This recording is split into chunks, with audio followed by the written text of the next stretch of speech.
नमस्कार, lead India के इस वीडियो में आपका बहुत बहुत स्वागत है। दोस्तों, मैं हूं एडवोकेट सुभाष सिंह और आज के इस वीडियो में डिस्कस करेंगे कि कोर्ट मैरिज के बाद अगर आपके खिलाफ एफआईआर हो गया है तो क्या करें।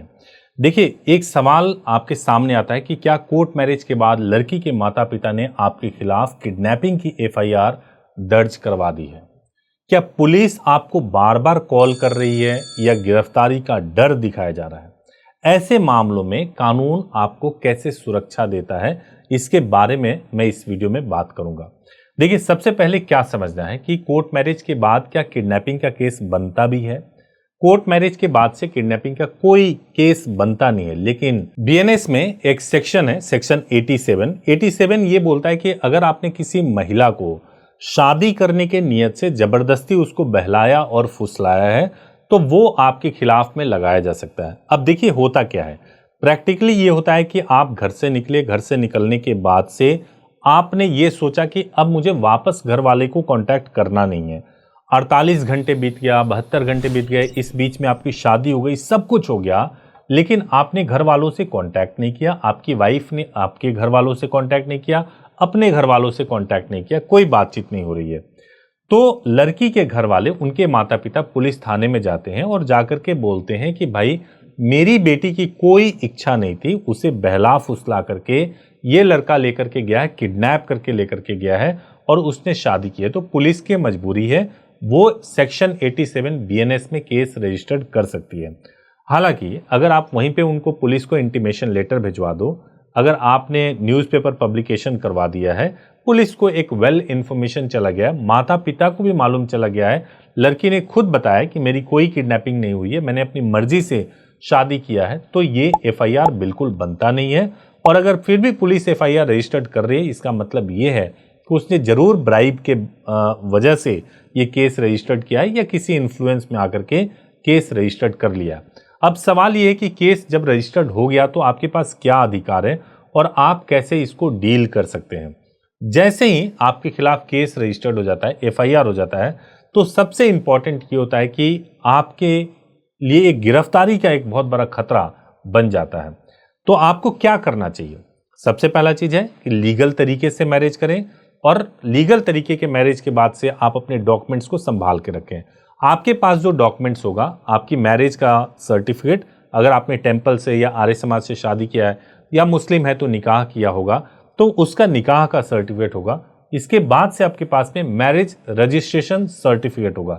ये दो डॉक्यूमेंट्स बहुत इंपॉर्टेंट है। साथ में अगर मैरिज का फोटोग्राफ्स है तो वो भी बहुत इंपॉर्टेंट होता है। इन तीनों डॉक्यूमेंट्स को पहले तो आपको संभाल के रखना है और यही चीज आपको पुलिस को प्रोवाइड भी करना है जब पुलिस आपसे मांगेगी। तो अब कई लोग ये गलती करते हैं कि उन्होंने अगर केवल टेंपल की शादी कर ली है तो मैरिज रजिस्ट्रेशन सर्टिफिकेट नहीं होगा, या फिर अगर उन्होंने अधूरे तरीके से शादी कर ली है और मैरिज रजिस्ट्रेशन के नाम पे कोई फेक डॉक्यूमेंट मिल गया है तो एफआईआर भी आपके खिलाफ हो गई है, आपको गिरफ्तारी से बचाना बहुत मुश्किल हो जाता है।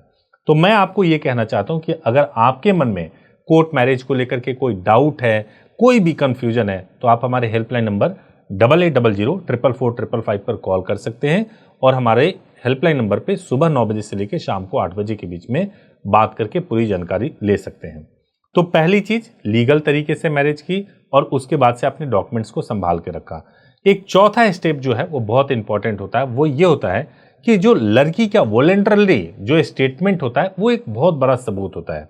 मतलब लड़की अपनी मर्जी से कह रही है कि मैं अपनी मर्जी से गई थी, अपनी मर्जी से शादी किया है, मुझे अपने पति के साथ में रहना, इसमें कोई दान दहेज नहीं लिया गया, कोई फोर्स नहीं था, मैं बिल्कुल फ्री माइंड से अपना कंसेंट मैंने दिया हुआ है। तो कई बार अगर अच्छी संस्था से आप लव मैरिज करते हैं तो ऑलरेडी वो एक डिक्लेरेशन एफिडेविट बनवाते हैं जिसमें लड़की का स्टेटमेंट होता है और ये स्टेटमेंट रिकॉर्ड किया जाता है।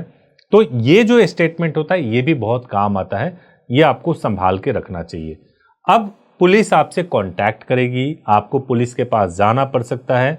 तो जब भी आपको पुलिस कांटेक्ट कर रही है उस वक्त जरूरी है कि आपके साथ में कोई एडवोकेट हो या फिर आपने जहां से शादी किया है वहां के एडवोकेट आपको सपोर्ट कर रहे हो, आपके कॉल को उठा रहे हो और आपको गाइड कर रहे हो प्रॉपर तरीके से आपको क्या करना चाहिए।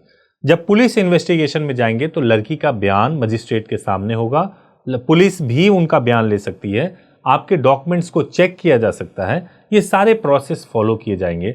अगर आपको ये डर हो कि पुलिस बिक चुकी है, उनको सभी इंफॉर्मेशन दिया जा चुका है, उसके बावजूद पुलिस परेशान कर रही है, तो आपके पास राइट होगा कि आप प्रोटेक्शन के लिए आप एप्लीकेशन दाखिल कर सकते हैं और आप हाई कोर्ट से आप प्रोटेक्शन ले सकते हैं। ये अपने आप में एक बहुत ही इंपॉर्टेंट स्टेप होता है। कई बार लोग डरते हैं, घबराते हैं कि हाई कोर्ट में कौन जाएगा, समय ज़्यादा लगेगा। तो आपके पास एक दूसरा रास्ता भी होता है कि आप एक एंटीसिपेटरी बेल ले लें, ताकि लड़के की गिरफ्तारी पर रोक लग जाए और आपको परेशान ना किया जा सके। तो जब इस तरह का सिचुएशन आता है, जब आपके पीछे पुलिस लगी हो, परिवार के लोग लगे हों, आप लाख सबूत प्रोवाइड कर रहे हैं, बात कर रहे हैं, तब भी कुछ नहीं हो रहा है, इंटीमेशन भी सब कुछ कर दिया, तब भी पुलिस आपके पीछे लगी हुई है, तब सबसे ज़्यादा जरूरी होता है कि आप हाई कोर्ट प्रोटेक्शन या एंटीसिपेटरी बेल के बारे में सीरियसली सोचें और उसको जरूर ले लें। और उसी वक्त जरूरी होता है कि आप अपने एडवोकेट से, अगर आपने लीड इंडिया के थ्रू मैरिज किया है, तो हमारे थ्रू एफआईआर में क्या आरोप लगाया गया है, उन सारे आरोपों की लीगली जांच करवाएं, क्योंकि वो भी बहुत इंपॉर्टेंट होता है। और आपके पास में जो भी डिजिटल डॉक्यूमेंट्स है, उस एविडेंस को भी आपको सुरक्षित रखना है। जैसे आप दोनों के बीच में व्हाट्सएप चैट हुई होगी, आप दोनों के बीच में कॉल रिकॉर्डिंग होगा, ट्रैवल टिकट होगा, अगर आप होटल में ठहरे हैं तो होटल की बुकिंग होगी, आपके लोकेशन की हिस्ट्री होगी, सोशल मीडिया पे जो आप एक दूसरे को पोस्ट करते हो वो होगा। ये सब कुछ बहुत इंपॉर्टेंट है, ताकि आप इनके थ्रू साबित कर सको कि लड़की के ऊपर कोई भी दबाव नहीं था। एक और रास्ता है कि अगर आपने जानते हैं कि भाई ये एफआईआर जो हुआ है वो फेक एफआईआर है और पुलिस आपको केवल परेशान कर रही है, आप हाई कोर्ट में जा सकते हैं सीधे सीधे और एफआईआर को रद्द करवा सकते हैं, क्वैश करा सकते हैं। ये बहुत जरूरी होता है। अगर हाई कोर्ट से नहीं रिलीफ मिले तो आप सुप्रीम कोर्ट भी जा सकते हैं और इस प्रोसेस को भी फॉलो कर सकते हैं। देखिए, मैं जितने ये प्रोसेस बता रहा हूं, इन सारे प्रोसेस को सुनकर के घबराना नहीं है, डरना नहीं है। ये मैं बता रहा हूं जो वर्स्ट सिनेरियो होता है तो क्या क्या हो सकता है और उसका समाधान क्या है। कई लोगों के साथ में ऐसा हो भी रहा होगा।